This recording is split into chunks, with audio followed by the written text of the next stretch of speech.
Hi, in this tutorial I'm going to show you how to use SUMIF function in WPS spreadsheet. So for example, we would like to calculate total sales value for Martin.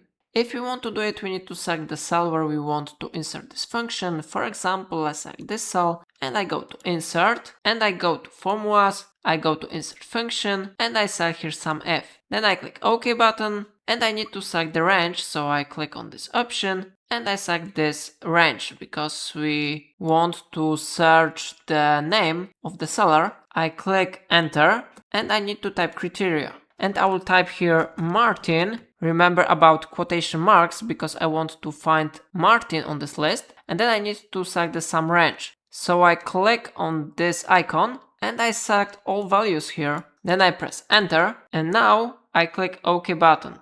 After that, you will see the result of SUMIF function. It is 4,800. It is the result because we have here Martin double time on this list. It is the first time with 4,500 and it is the second one with 300. So if we will sum this number and this number, we will get this result. So it is how it works. If I helped you to use this function, remember to like this tutorial and subscribe my channel. Please let me know in comment if it solves your problem.